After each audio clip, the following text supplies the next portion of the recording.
तो विधायक के बारे में। स्वदेश लाइव के खास कार्यक्रम में मैं रत्नेश आपका बहुत स्वागत करता हूं। क्या बोलती है पब्लिक? और इस बार पब्लिक हमारे साथ बिल्कुल युवा है, नए वोटर हैं। इसमें से कई बार पहली बार वोट जो है वोटिंग करेंगे, तो मुद्दा क्या होगा इनका? दिवाली और छठ का समय है, तो इसमें से कई युवा बाहर भी कमाते हैं, तो छुट्टी में आए हैं बिहार में। इनका क्या मिजाज है एक एक करके जानते हैं। सबसे पहले आप बताइए, क्या नाम है आपका? सत्यप्रकाश सिंह। क्या करते हैं आप? जॉब करते हैं। कहाँ पे? गुजरात। गुजरात में। बिहार में नौकरी नहीं? बिहार में नौकरी है ही नहीं। हाँ। और आजकल के युग में पलायन है, जो बंद हो जाए पलायन तो ये अच्छा रहेगा। जो प्रशांत किशोर हैं जो बोल रहे हैं कि हम पलायन बंद करवा देंगे। और जो नीतीश कुमार, अभी हम लोग का देखते हैं, अभी नीतीश कुमार बहुत विकास करवाए हैं बिहार में। और ये जो चुनाव हो रहा है विधानसभा का और विधायक लोग हैं, इसमें हमारे गांव से एक खड़ा हुए थे विजय शंकर दुबे, तो इधर रघुनाथपुर के थे, कांग्रेस के थे कांग्रेस विधायक। के थे। वो जीत गए, मैंने जीत गए। उसके बाद आज लोग रिसौरा में नहीं हैं। रिसौरा में क्या कहीं भी नहीं है। और एक और खड़ा हुए हैं कांग्रेस के हैं विशाल कुमार जायसवाल। ये भी हम लोग के बीच यहाँ पे आए थे एक दो दिन। ये भी बोल रहे थे कि हम औरत को 2000 रुपया महीना देंगे, वृद्धा पेंशन बनवाएंगे। तो कहने से थोड़ी हो सकता है। एक नीतीश कुमार है, वो किए हैं सब। और पलायन तो नहीं रोके ना आप? तो नौकरी करने तो गुजरात जाते हैं। वो जा रहे हैं अब, और फिर वही उम्मीद है कि पलायन बंद हो जाए। देखिए अब क्या होता है। पहली बार वोट देंगे आप? नहीं, हाँ पहली बार। विधानसभा का तो पहली बार वोट पहली बार देंगे। है, हाँ। क्या मुद्दा रहेगा आपका? मुद्दा यही रहेगा, पलायन बंद हो बिहार में। पलायन बंद हो। चलो ठीक है, आप बताओ क्या नाम है आपका? मेरा नाम प्रीत है। कहाँ आप रहते हैं प्रीत? अभी गांव में ही है, छुट्टियों में। छठ है, अब बिहार को बदलना है तो चुनाव बाद ही कहीं जाया जाएगा। अच्छा, चुनाव बाद अब जाएंगे। अपना मूड बना के आए हैं हाँ, चुनाव? इस बार कमी नहीं, जो भी हमारे बिहार के युवा जो कि पलायन के तौर पे बाहर जाके बेरोजगारी को दूर कर रहे हैं, कमा रहे हैं, उनका यही मुद्दा है कि इस बार आके बिहार को बदला जाए। तो क्या मतलब लगता है? तेजस्वी यादव कहते हैं कि हम हर घर सरकारी नौकरी देंगे, और चुनाव के समय ये वादे वो कर रहे हैं, तो इस उम्मीद से आप लोग रुकिएगा कि यहाँ पे हर घर सरकारी नौकरी मिल नहीं जाएगी? नहीं, ये जो तेजस्वी यादव जी बात कर रहे हैं, ये सब जनता को गुमराह करने का वो शुरू से ही उनका चलता आ रहा है। अच्छा। उनके पिताजी या उनके माताजी शुरू से ही वो सब करते आ रहे हैं कि सरकारी नौकरी ये पॉसिबल नहीं है। जहाँ तक देखा जाए, ये बस जनता को गुमराह करने का, वोट हड़पने का ये सब जरिया है, दूसरा कुछ नहीं। अच्छा, तो नीतीश कुमार, लगता है कि नीतीश कुमार पर भरोसा है युवा को? नीतीश कुमार पे बहुत भरोसा है इस बार युवा को। हमारे नीतीश कुमार जी हैं, बहुत अच्छे नेता हैं। इस बार उनसे बहुत उम्मीद है, हम लोगों को पलायन को दूर करेंगे। सबसे बड़ा मुद्दा बिहार में इस वक्त यही है। अच्छा, चलिए देश को ये बताएं कि हम महाराजगंज विधानसभा क्षेत्र में हैं और यहाँ के युवा से बात रहे हैं, महाराजगंज में क्या होगा इस बार? कौन विधायक बनेगा? महाराजगंज में इस बार बेझिझक सब कोई हेमनारायण शाह को ही देख रहे हैं। पिछली बार तो हरवा दिया यहाँ की जनता ने। पिछली बार जो गलती हुआ है वो इस बार नहीं होगा। किसी भी क्षेत्र में होता है, एक बार गलती हो जाता है किसी से भी। क्यों? मतलब यहाँ पे निर्णायक वोट बैंक भूमिहार और ब्राह्मणों का है। तो क्या पिछली बार जो उठे थे विजय शंकर दुबे ब्राह्मण थे, इस वजह से आप लोगों ने वोट कर दिया, यहाँ की जनता ने वोट कर दिया? कह सकते हैं, बिहार में तो शुरू से ही जाति पे ही चुनाव होते आ रहा है। आप भी जाति पे वोट करेंगे इस बार? नहीं, इस बार तो जाति पे अगर करना रहता तो हम हेमनारायण शाह को तो नहीं देखते हैं। हेमनारायण शाह को आप नहीं देखते। वोट करके ही जाना है? करके ही क्या जाना अपील रहेगा वोटर से? बस अच्छा से वोट करो, जाति पे मत जाइए। नहीं तो जाति पे जाइएगा तो फिर हो गया काम सबका, जैसा अभी तक होते आया है। सही चुनिए, अच्छा चुनिए। चलिए, आप क्या करते हैं? क्या नाम है?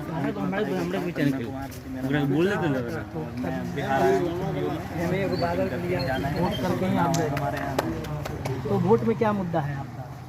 मुद्दा यहाँ पे जो यहाँ के जो नेता हैं, जो यहाँ पे पलायन के लिए जो जिम्मेदार है, यहाँ की जो सरकारें हैं वो बहुत लंबे अरसे से पलायन के लिए जिम्मेदार हैं। अच्छा। जो यहाँ के जो विधायक हैं, पिछली बार जैसे विजय शंकर दुबे आए, जातिवाद जो यहाँ पे बहुत बड़ी समस्या रहा है, और जातिवाद ने ही बढ़ावा दिया है यहाँ वोट बैंक की राजनीति को, जिसकी वजह से आरक्षण भी पिछली बार बिहार सरकार ने लाया था, जो सुप्रीम कोर्ट ने रद्द किया है। देखिए, आप ऐसा है जो आरक्षण का जो मुद्दा है, सरकारें ये सोचती है कि आरक्षण देंगे तो हमें वोट मिलेगा। क्योंकि यहाँ पे आपने देखा अभी जो जातिगत जनगणना हुआ था, उसमें भी बिहार ने जिस तरह से आप सबके सामने जातिगत जनगणना रखा गया था, और ये पहला राज्य भी है जिसने जातिगत जनगणना कराया। तो यहाँ के जो लोग हैं, अब जाति के आधार पर ही उन्होंने अपने कैंडिडेट को डिसाइड किया है कि जहाँ जिस विधानसभा में जिस जाति में ज़्यादा बहुमत है, जहाँ ज़्यादा लोग हैं, वहाँ पे उस जाति को लोगों को सीट मिलेगी। अब युवा भी जाति देखकर ही वोट करेगा क्या इस बार? नहीं, युवा जाति पे नहीं जाता है। युवा जो है वो बेरोजगारी के मुद्दा पे, पलायन के मुद्दा पे, शिक्षा के मुद्दे पे, इंफ्रास्ट्रक्चर के मुद्दे पे वोट करेगा। युवा जो है वो जाग चुका है और युवा जो है वो बहुत आगे की सोच रहा है। इनकी जो सोच है वो यहाँ पे बिहार को दबाना है। तो अब जो इनकी बातें हैं, जैसे तेजस्वी भी हैं, वो भी कहते हैं कि सरकारी नौकरी देने की बात हुई, या फिर जो इन्होंने नौकरियां, जब ये नीतीश कुमार जब महागठबंधन में थे तब जो उन्होंने नौकरियां दी, उस आधार पे जो ये बात कर रहे हैं, तो वो तो संभावना दिख नहीं रही। यहाँ पे जो विधायक है, इस बार हेमनारायण शाह को टिकट दिया है जेडीयू ने। देखिए, उनका ये है कि जब पिछली बार वो विधायक रहे थे तो उन्होंने सिर्फ अपनी जेबें भरी हैं, उन्होंने जनता के लिए तो कुछ नहीं बोला। जेबें भरी है। अगर आज भी आप उनको जांच कराई जाए वैसे वैसे विधायकों की, तो उनके घर पे सीधे रेड पड़ सकती है। तो इस वजह से हम तो उनके साथ नहीं जा। महाराजगंज के युवा जो है किससे वोट करेंगे इस बार, क्या लग रहा है? युवा या तो नीतीश द्विवेदी के साथ जाएंगे जो कि निर्दलीय लड़ रहे हैं, और या तो वो जनसुराज के साथ जाएंगे। क्यों, जेडीयू और एनडीए से कोई दिक्कत है? नहीं, देखिए, जेडीयू और एनडीयू से व्यक्तिगत रूप से मुझे कोई दिक्कत नहीं है। एनडीए में एनडीए में नीतीश कुमार एनडीए में है, और बीजेपी में नरेंद्र मोदी, और साथ में जेडीयू के नीतीश कुमार, दोनों ने मिलकर बहुत अच्छा काम किया है और बिहार को आगे ले जाने का काम कर भी रहे हैं। लेकिन इन्होंने जो जाति के रूप में जिन्होंने अपने उम्मीदवारों को खड़ा किया है, पर्सनल जो हमारी समस्या है उनके साथ है कि उन्होंने कोई काम नहीं किया है पिछले 10-15 सालों में हमारे। तो वही बात हो गई ना कि आप जात से अलग हट के बात कर रहे हैं, वो दलित समाज से आते, अति पिछड़ा समाज से आते, इस वजह से शायद वोट आप लोग नहीं करेंगे। नहीं, देखिए, अगर पिछली बार हमने विजय शंकर दुबे को वोट दिया, उसके पहले हमने हेमनारायण शाह को वोट दिया। उस समय तो हमने जाति नहीं देखी, उस समय हमने पार्टी देख को वोटिंग किया था। लेकिन वोटिंग के बाद भी काम तो नहीं हुआ। काम तो वैसे जो हमारे जो उन्होंने बनवा के लाया, उन्होंने जो दिखाया कि हम ये करेंगे, ये नौकरी देंगे, ये रोजगार देंगे, वो तो उन्होंने नहीं किया। तो अगर उन्होंने नहीं किया तो फिर हम दोबारा उनको क्यों चुने? चलिए, तो हम दोबारा किसी पे वोट इस बार मुद्दा विकास का है। विकास का मुद्दा है, विकास नहीं हुआ है, रोजगार का है, विकास का है, पलायन का है, शिक्षा का है। जो शिक्षा व्यवस्था को जो इन्होंने चौपट किया है उसका मुद्दा है, वो भारी मुद्दा है, और रोजगार। ठीक है, चलिए एक और, क्या नाम है आपका? क्या करते हैं आप? मैं अभी पढ़ाई कर रहा हूँ।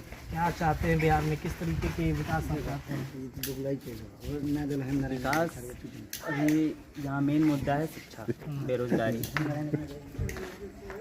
यही है मेन मुद्दा। महाराजगंज में क्या चाहते हैं आप?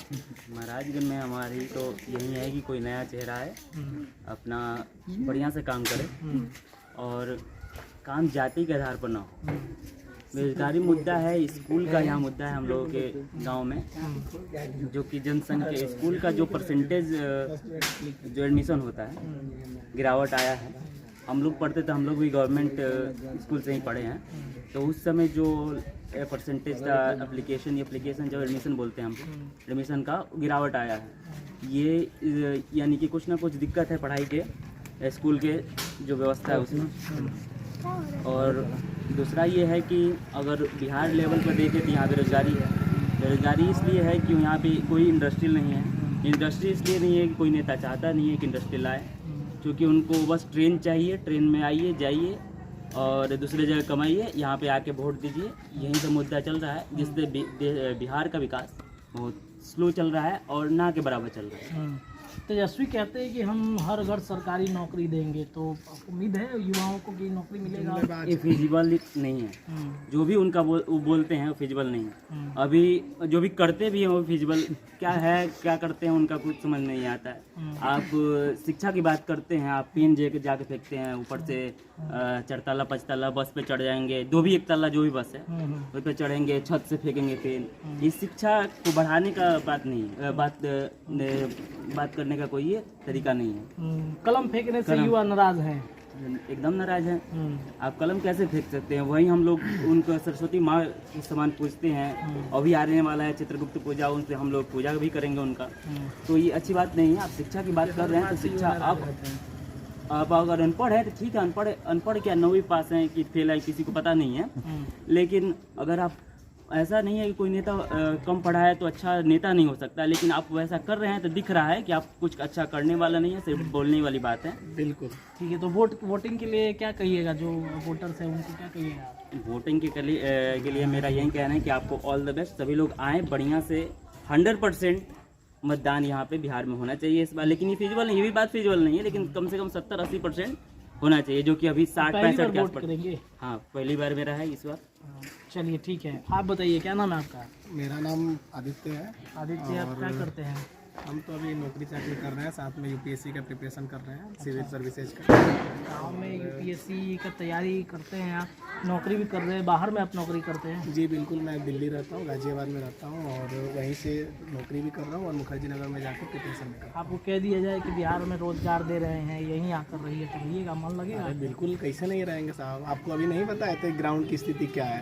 तो ग्राउंड ये बताता है कि यहाँ के आने वाले भविष्य क्या में है स्थिति बताइए आप। ग्राउंड की स्थिति आपको बताया नहीं, पैसा खर्च किया गया क्रिकेट ग्राउंड को जो है, वो badminton ground, volleyball ground, kho kho ground, पता नहीं क्या क्या बना के बर्बाद किया गया। तो अब इससे क्या होगा, ग्राउंड खेल कूद जो होता है वो आदमी को मेंटली जो है प्रिपेयर करता है, स्ट्रेस फ्री बनाता है। अब यहाँ पे ग्राउंड जब ऐसा होगा तो देख नहीं रहे नेता हमारे कैसे होंगे। नेता पागल होंगे, नेता पेनाल्टी को पेनाल्टी बोलेंगे, नेता जो है हफिडेविट करेंगे, समझ रहे हैं। तो ये चीज़ जो अभी चल रहा है बिहार में, यही सब तो है दिक्कत कि आप ना तो फिजिकल एक्टिविटी किए, बाबूजी भी नेता थे, आप भी खाए पिए घर में रहे और गाय भैंस ये सब करते हुए नेता बन गए। दूसरे इधर पता चला कि कॉलेज में आए, कॉलेज से नेतागिरी शुरू किए, फिर नेता बन गए, जात का राजनीति करते रहे ज़िंदगी भर।